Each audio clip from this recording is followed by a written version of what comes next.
guys, we're here again to read more of Ranger in Time, Escape from the Great Earthquake. We left off at chapter 5, Buried Alive.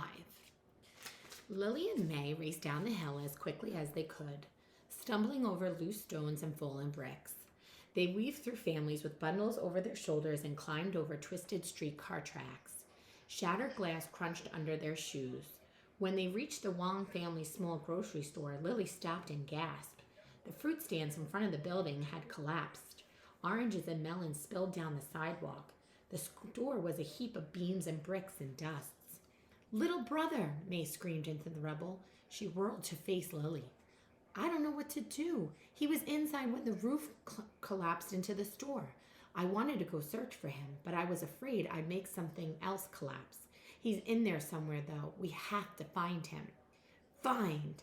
Ranger stepped carefully through the vegetables and fruits. He practiced this kind of search during his training with Luke and Dad.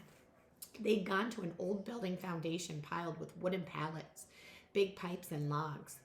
Luke had hidden in one of the pipes until Ranger searched through the mess to find him. When Ranger found Luke, he barked to give the alert. "Someone is here. Someone needs help." Ranger stepped carefully up on the fallen door.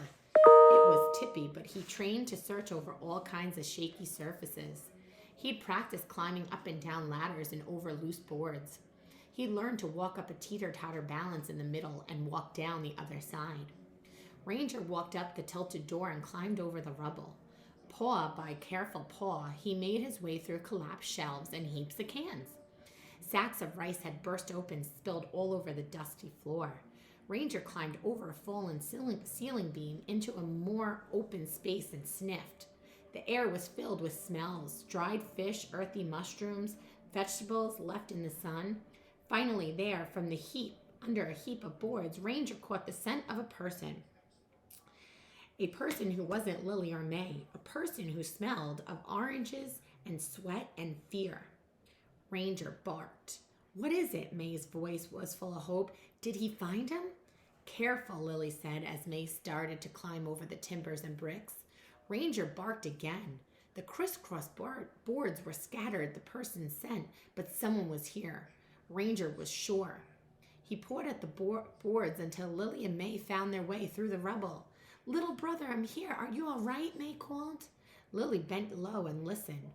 A weak voice called back from under the rubble. "I'm here." "We need to get him out." May grabbed a board and heaved it off the pile into a corner. Lily flung brick after brick from the heap until a small dirty hand poked out from an opening. "Lee," Lily cried. "Hold on. We're going to get you out."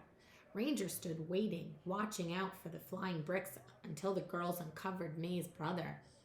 But his legs were still pinned under a heavy shelf that had fallen from the wall, and his eyes were closed.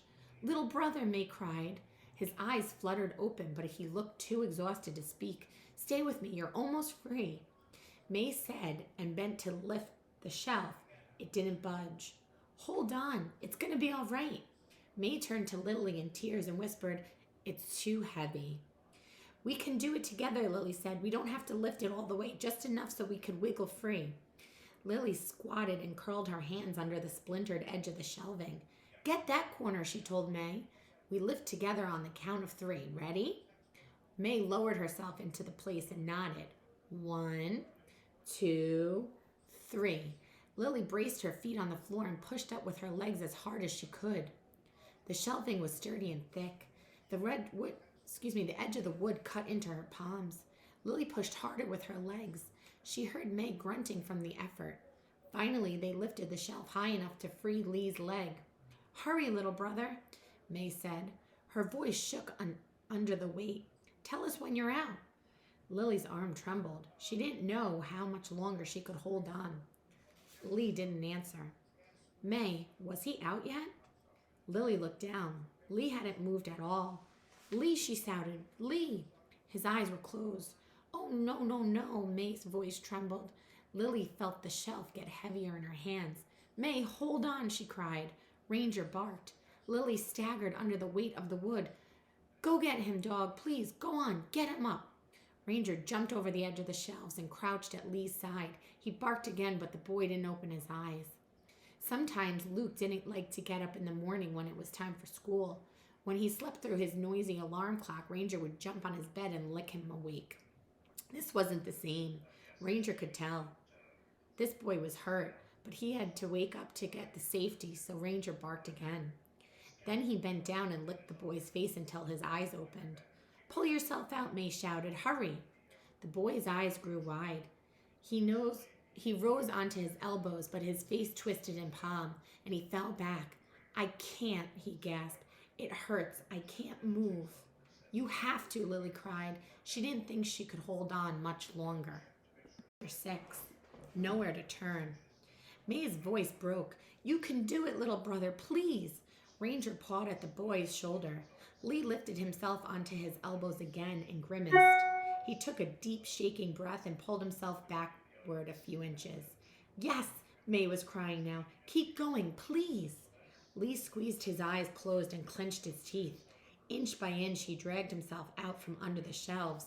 "He's clear," Lily said, finally letting out her breath. They let go, and the shelf thundered to the floor. Lily's hands throbbed. She didn't think she could have held on a moment longer. The girls rushed to Lee's side. His face was pale and gray as smoke. One of his legs was twisted at an unnatural angle. When Lily bent to touch it, Lee cried out. "I think his leg's broken," Lily said. "He needs a doctor." "We have a small wagon in the back," May said. "Father uses it to bring goods from the harbor. I'll fetch it and we could take him to the dispensary." Lily nodded. "We'll need a way to keep his legs steady if we're going to move him. I don't want to make it worse." She searched out a thin board from one of the broken shelves. While May went to find the wagon, Lily took the sheet from her bundle of bedding. She put the board up against Lee's leg and as slowly as she could, eased the sheet underneath to wrap it tight. Ranger sat close to the boy, leaning against him as Lily worked. Still, Lee cried out in pain every time she touched his leg. When May returned, they eased one of Mr. Wong's jackets underneath Lee and used it to lift him onto the wagon. Slowly, Lily and May hauled the wagon out of the shop and down the uneven street. Every time they tried to go more quickly, the wagon hit a bump and Lee cried out again. Finally, they reached the Tung Hua Dispensary, the only place for medical care in Chinatown. Lily and May pulled the wagon up to the door, but no one came when they knocked. "They've all gone up to Vaness," said the man rushing down the street. "Try Central Emergency Hospital at City Hall." Then he continued on his way. "I know where that is," May said. "I went to City Hall with Father once to deliver some papers." She pointed up towards Market Street, where new clouds of smoke were rising into the purple sky. Lily took a deep breath. She nodded to pick up the handle of Lee's wagon. "Let's go." Lee moaned as the wagon bounced over the cobblestones all the way down Stockton Street. Lily's heart felt as if it might break in two every time she heard him cry. It was a blessing when he finally passed out. Market Street teemed with people, but none of them offered help. Women in dresses and Sunday hats and men in suits rushed along towards the ferry landing. The air swirled with smoke, dust, and wild rumors. Some people said the earthquake had shaken America all the way from the Atlantic to the Pacific. There were reports of a tidal wave in Chicago, and one man claimed that the Salt Lake City had simply disappeared. Lily wondered if the whole world might be ending. Snapped power lines lay in the street, twisting and hissing like snakes. Whole faces were ripped off homes. Lily could look inside the rooms as if she was peering into a dollhouse. For nearly an hour, Ranger walked beside the wagon as they made their way through the crumbling city. The wagon thumped over another ridge, and Ranger heard his first aid kit clunk against something else in Lily's bundle. He wondered where he would get to go home. He'd found Lily in the shaking, crumbling house. He's gone with her to save Lee, but the old metal box wasn't humming yet. That means Ranger's work wasn't finished.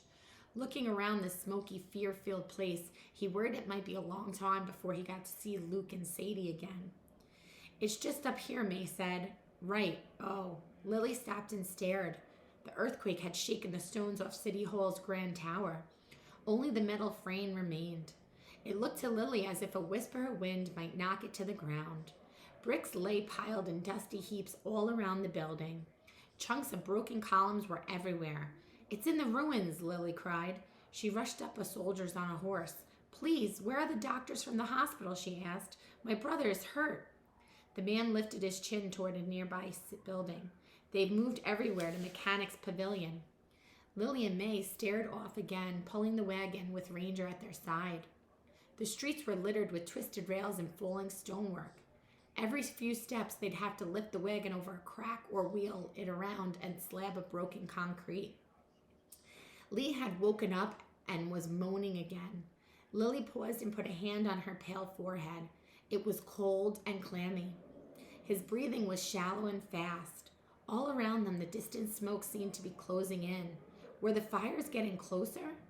Lily said a quick prayer that the doctors the soldiers had promised would still be at the pavilion when they arrived. Please let there be room for him, Lily thought, and please let the doctors be willing to help. We're going to stop there for today.